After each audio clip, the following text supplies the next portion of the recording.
I think if you really are nice, kind to people while doing your best to execute, you can build a very, a really great culture, and also, one that's diverse and inclusive. You need a whole bunch of people coming in with different perspectives if you're really going to solve a big problem. You need all those different perspectives, and they need to be respected.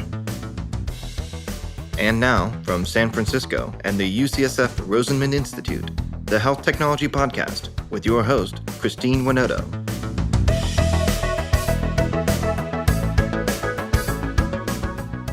Most people find healthcare unmanageable and confusing. Even people in the industry can have a hard time. Our guest today, Dr. Ronald Dixon, is trying to change that through his company, CareHive. CareHive helps patients manage chronic disease through their user-friendly platform and methods. Ron is the current CEO of CareHive. He has also founded and headed Healthcare 360 and served as the medical director at MGH. He's also a natural entrepreneur with over 20 years of experience in the industry and some great advice for up-and-comers. Here's our conversation.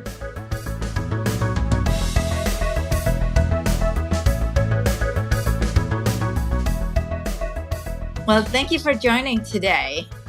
Thank you. Pleasure to be here. Yeah, I'm so excited to have our conversation today. But I thought before we dive into your work at CareHive, can you share with us your personal journey that brings you to where you are today? Sure. And the journey starts, it always starts early, right? So I remember as a kid always being interested in the logic of things, and often that meant that when you're doing something, you're delivering papers or you're working at a golf course, you're always thinking, well, what if I don't deliver the papers and I hire somebody else to do it, but then I collect and give them a portion of the collections. And so that was kind of some of the ideas that I had, and my parents would often discourage those ideas. My parents were pretty, they're strict religious Baptists from Jamaica. So they weren't really that much about entrepreneurship or money.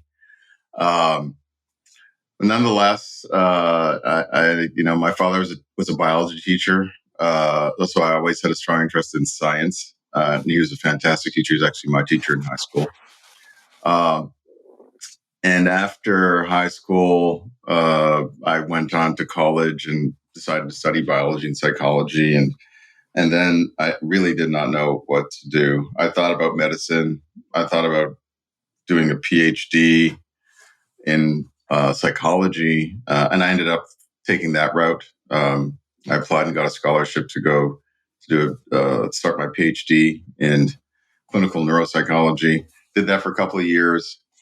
And then really, it was an experience that I had working for an NGO in Sierra Leone, where I was working with children who were starving. And we were doing basically, nutrition therapy and getting them from out of the hospital.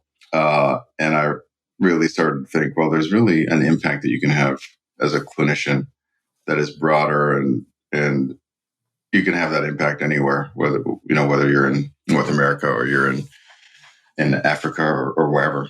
And that really forced a career change. And I left my PhD after my master's and then decided to go to medical school, and went to medical school. And in medical school, really enjoyed all aspects of medical school. Actually really liked the surgical aspect. But when choosing a residency, I felt like surgery was going to be somewhat limiting in terms of the opportunity to do other things. I knew I had a lot of varied interests, and I knew I felt like I wanted to do something that combined healthcare and then something that combined population care. Mm-hmm. And I decided to choose internal medicine and went to Mass General to do the internal medicine residency. And while I was there, that interest in kind of population care persisted. And the interest kind of generalized to that of just innovation. Like, how do you use innovation as a way to spur change in how you're providing care for people? And after my residency, I went on to take a position as an attending at Mass General and sought out a fellowship. It was called the MGH Health Policy Fellowship, and it focused on the business of healthcare and an opportunity to do projects. And in my case, I chose projects around innovation and change in healthcare delivery, focused on innovation. Where do you get your innovation? I mean, when you think about population care, and you mentioned about you want to have hire other people to deliver paper on your behalf. I think there's opportunity to scale there. Like, where do you start connecting the dot? Like, hey, I can do more.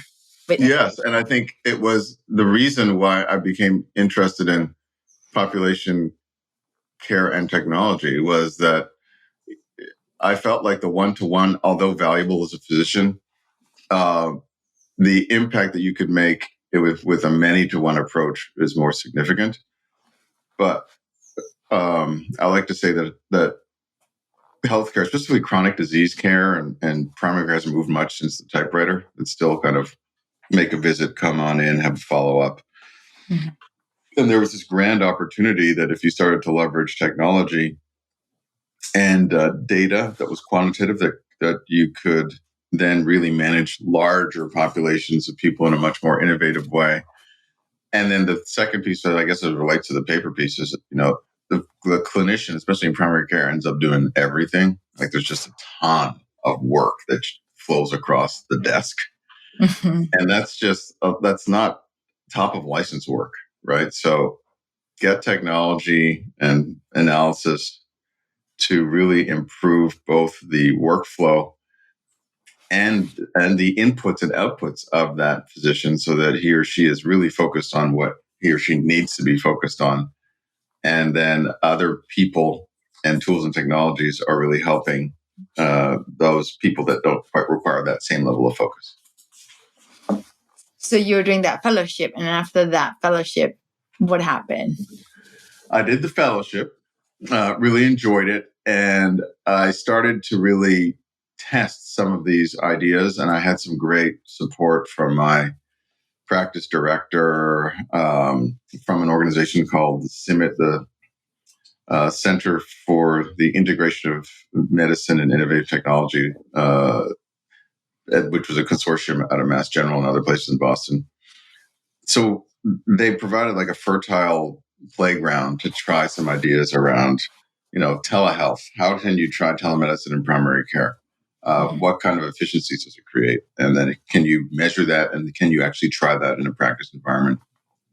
And I did that. We looked at telehealth in a primary care environment. We looked at remote monitoring through a body media device. And this was all in like the late 2000s. Mm-hmm. And what we found through all of our work was that patients loved telehealth, but there was not a massive time savings. And this was like still video telehealth. Mm-hmm. It wasn't a massive time savings. And it drove me towards more the asynchronous component of telehealth. Like, if you can start leveraging technology to ask patients questions, like the same kind of questions that you'd ask in the office, what kind of gains could you make from an efficiency perspective? And then could you actually have more touches with the patient?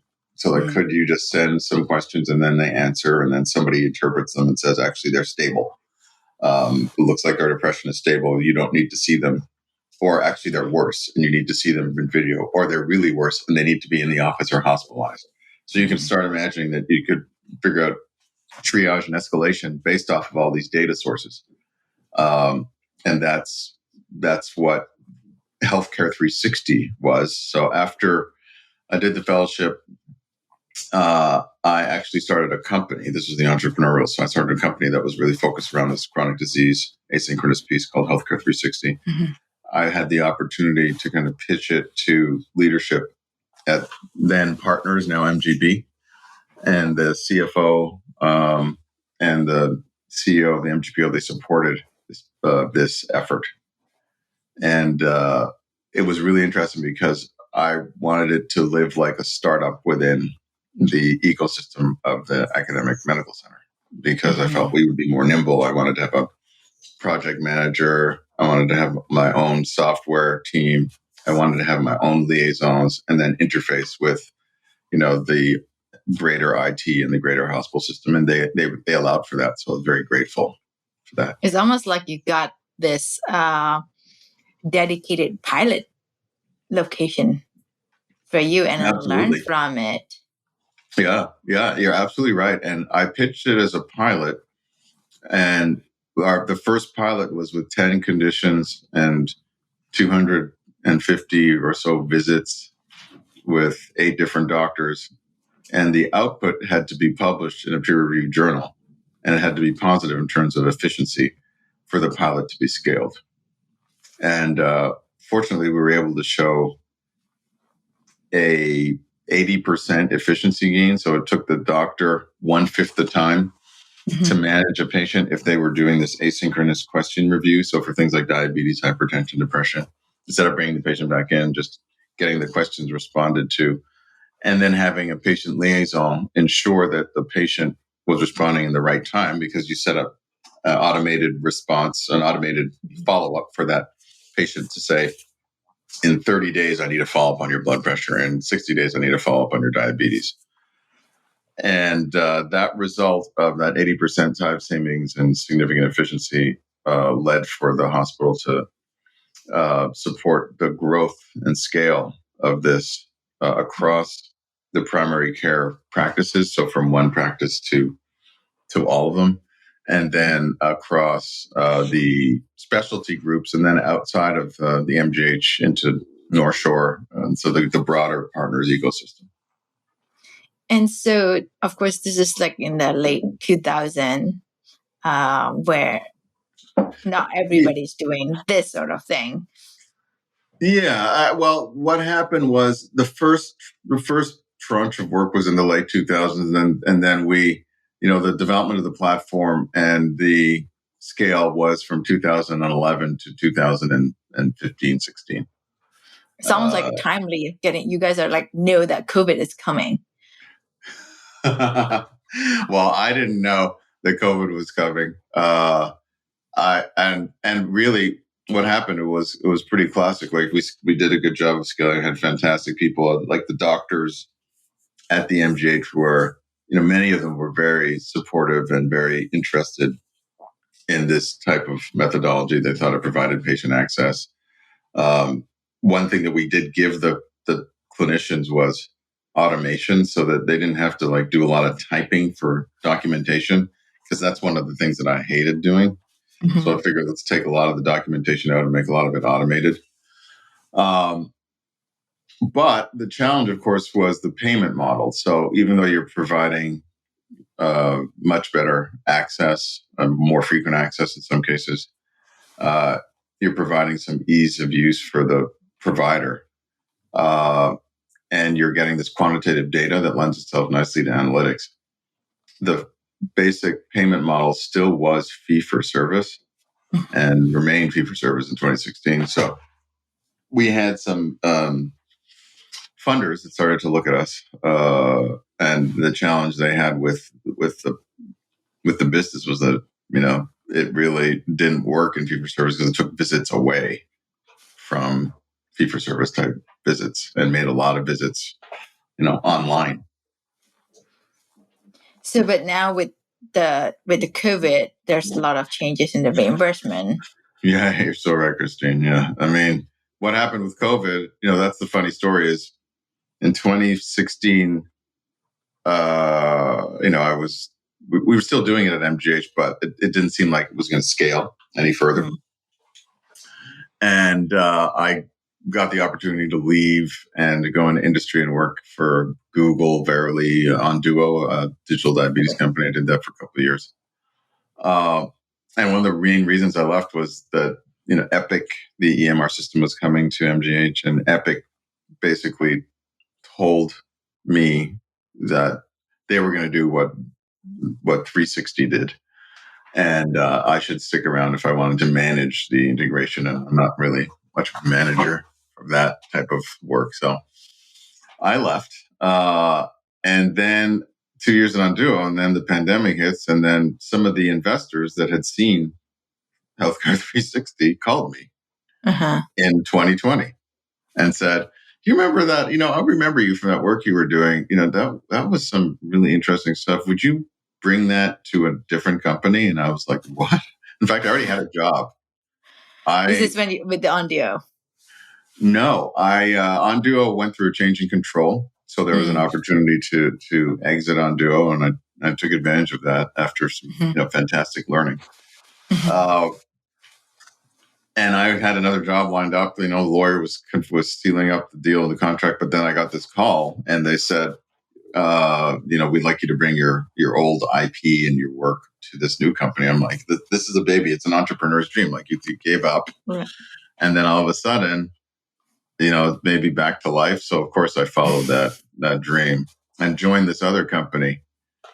And, what's funny was I joined this company, and it was a urgent care company that did home visits, and they had a telemedicine front end. And right when I joined, COVID was like in full bore, and the urgent care company really focused on COVID and COVID testing. And unfortunately, it didn't work out that well going after COVID. And that's when the investors said, let's move the company, let's pivot the company really with more focus on chronic care and asynchronous engagement and clinical navigation. And then they asked me to kind of pivot the company and then start leading the company. And now I think we just have this tremendous opportunity in front of us to really make an impact on a lot of people's lives. And that's exactly what Healthcare 360 was. It was, but this 2.0. Yes, and it's a big 2.0 because one thing that, the MGH, we were able to build great content. So we built content for a whole number of different disease states, from primary care to specialty care, everything from, epilepsy, hepatitis C, depression in psychiatry, depression in primary care. So all this content. But the whole vision was to leverage data science so that you start to get a real understanding of prediction. As more people move through, you can use data science to say, oh, well, this person with this set of responses, they go here. They need immediate escalation to a psychiatrist. This person, they're stable. They just need a follow-up question set in 3 months or 6 months. And if you start scaling that across a number of disease states, you start to create this compendium of escalation that is informed by data. But that requires a very strong data backend, which we didn't have an investment in while I was at MGH. And it also requires a data front end, because if you understand the opportunity in your population from the outset to make an impact with this type of asynchronous clinical navigation platform, then you really have a much better anticipation of what the return on investment is going to be if you're an insurer or an at-risk, provider plan. So this combination of like really upfront data analysis, understanding the opportunity, this impact with this asynchronous first clinical navigation piece, and then this back-end analytics so that we're consistently improving the escalation pathways while measuring the return on investment for a client. That's what makes this, really a much more superpowered a tool. So this is the CareHive company. Maybe can you give us a quick description about what, not just overview about what is CareHive? I mean, you touched on a bit about it, but if you can tell our listener. Yeah, CareHive is a clinical navigation business. So we focus again on asynchronous engagement with patients as the first line. And then we have clinical navigators who are the front lines of the responses for patients. And then we have escalation pathways up to nurses, APPs, and doctors to help the patient get to the level of care that they need. And the patients come into us for three issues. They come in for urgent issues. A lot of the time, we are managing a group of patients that are given to us from a book of business, typically an at-risk provider, who on nights and weekends are looking for some relief. And we provide that asynchronous front door and escalation. And the benefit that we do for these providers is twofold. One, we're decompressing them in a time where providers are just, they've had it. And then secondly, we have knowledge of their network, so we're navigating in network. And then we try to solve things with our navigators only, or with escalation to telemedicine. So we prevent bricks and mortar and ER escalation. Mm-hmm. So that's one use case for this asynchronous clinical navigation tool that we built. The second is for insurers. And the insurers are very interested in making sure people end up in value-oriented sites of service. So we're doing that for certain insurers. And again, that requires an understanding of the insurer's data. And then thirdly, there are certain at-risk providers and insurers that have a lot of Medicare Advantage or managed Medicaid, where understanding risk is really important. And so we use the technology to shine light on a population at risk and then see what the opportunity for accurate diagnosis and accurate risk coding is with our technology. This podcast is sponsored by Brown Rudnick's Global Life Sciences Group, a team of legal professionals that help life science companies, lenders, and investors around the world turn good science into good business. Learn more at brownrudnick.com. This podcast is also sponsored by Canon Quality Group. Canon Quality Group has been helping medtech startups set up quality management systems for over 10 years. If you're unsure when to get started with quality management in your startup, turn to the experts at canonqualitygroup.com. Right. And so you mentioned that the care hive pivoting from the urgent care to this. Help us understand what's the process. How do you come to that conclusion that this is a good time to pivot, and why? I think one was fiscal, right? So, any business requires some sort of fiscal bottom line, analysis to understand if it's going to be viable or not. And we felt that the kind of urgent care that's a tough business at scale. And the opportunity we felt was really in the chronic care, chronic disease navigation spaces. We felt like a lot of people with chronic care, they end up either in an emergency room or they end up in an acute care setting that could be prevented if they had better access to care, which is what we provide through technology, and then navigation. So like hand-holding, basically. So they don't end up just bouncing from care spot to care spot. One of my advisors calls it a medical pinball. Like people, they come into the system and then they have an interaction and then have an MRI somewhere else and then have a follow-up here. And it's not coordinated. And if you have somebody who's really navigating for you, being your guide, that can really help both limit excessive, interactions that are unnecessary with the system, excessive cost, and really improve the experience. I mean, I know for a fact, even when I'm trying to navigate the system, sometimes for family, I'm a physician and I know the system, and it's still a challenge. There's tons of calls that I make, and I'll go around the back door to talk to friends that I know that are in the field.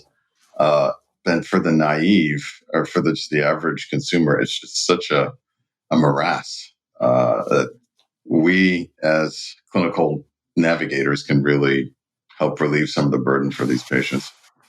Yeah, I think sometimes when you're healthy, you don't think about it as much. But I think especially patient with chronic condition, this is kind of like a full-time job.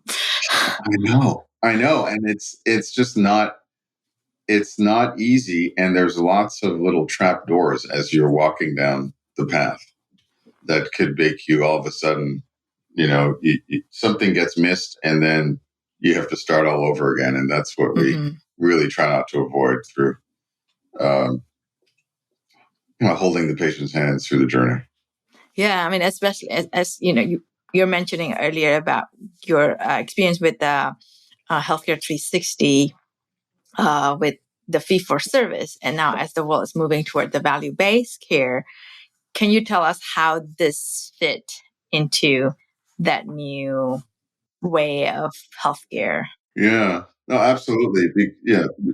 Well, for one, we already had evidence from an efficiency standpoint that there's just this massive time savings once you move towards asynchronous.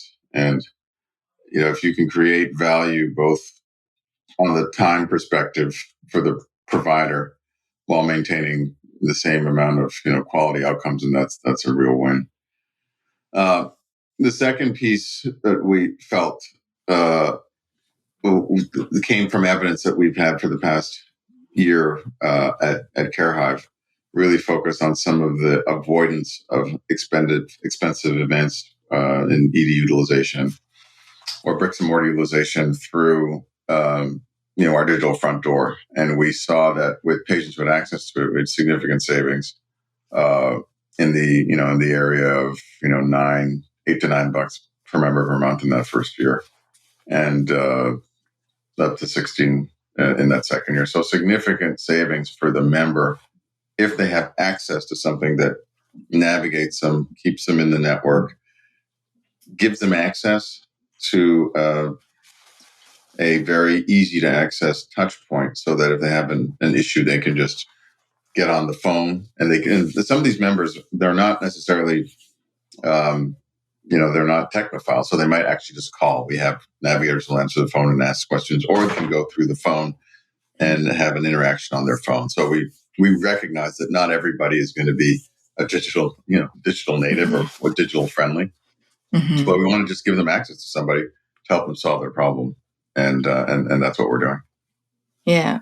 So I know we are almost towards our time, and I want to ask you one last question. I mean, you have experience starting a company with Healthcare 360 and bring it into, doing a lot of good work with one of the largest, Massachusetts General Hospital is a huge institution, and you have experience working in Onduo, which is a large startup. It's almost mega like you're in, right? It's like mega startup. And then the CareHive, where you have to change and pivot. And what is the lesson learned that when you learn from all this different experience that you can share with early stage entrepreneurs? Yeah. So, people and teams are what allow you to execute on anything. So the pivot has not been easy. But it wasn't, it's not me. It's the group of people that I'm working with that have allowed it to be possible. And I feel very fortunate to work with tremendous people that make it possible to do pretty much anything. So I'm very confident about our capacity to execute on the work that we have planned. And the only reason I have confidence is because of the people. And that's the thing that I take away. I trained, in the early 2000s, MGH. It was like very, singular. Like you would take the mountain and carry it on your back. But in the current world, in the company, when you're innovating and trying to make change, you have to rely on a team. And the way you build a team is the most important thing. Because if you build a team that is in it for the mission and also feels aligned around the mission and around the culture, that goes such a long way. I thought it was all like platitudes, but it's not. That is the big takeaway. It's like, if you can get people that are aligned around a mission that work well together, and you give them the freedom to just do the work, like I've I've learned that you just back off. You have great people, and you do not try to manage them. You're like great people smarter than you. They know how to manage themselves, and they know how to motivate people. And you have that culture, then I think anything can be accomplished. And how do you set that culture? Because you said it's definitely not platitude. Yeah, you starts from, you have to set it by example, and lead by example. And that's another thing I've learned. Like, I'm not singular. I do not know everything. I'm always trying to learn. And then I surround myself with people who have similar values. Like we do not have all the answers, and we're generally nice. Like we're generally nice to people. And I think that makes a big difference, because I've seen that. I've seen the opposite in other places where I've worked, and I think it matters. I think if you really are nice, kind to people while doing your best to execute, you can build a really great culture, and also one that's diverse and inclusive. You need a whole bunch of people coming in with different perspectives if you're really going to solve a big problem. You need all those different perspectives, and they need to be respected. Yeah, well, that's good. That's it's interesting, because I had a conversation with Tyler Schultz last week, and he was sharing with us about his experience working at Theranos, and that is so the opposite of what you just said.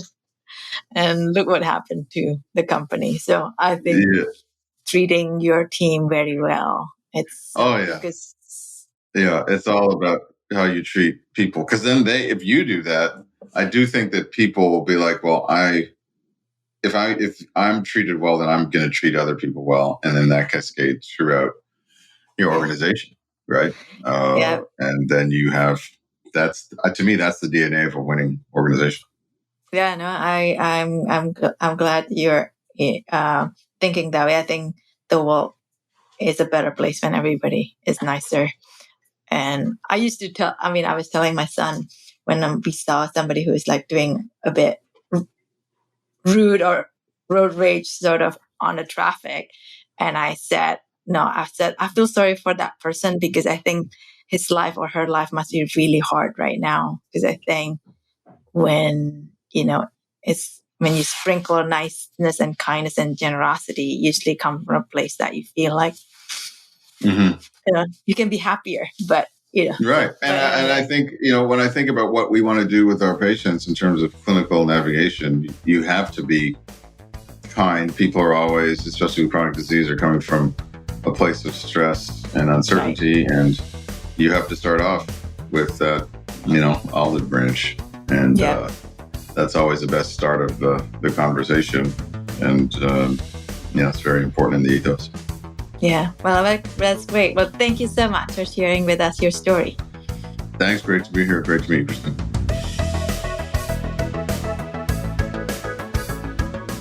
Thank you for listening to another episode of the Health Technology Podcast.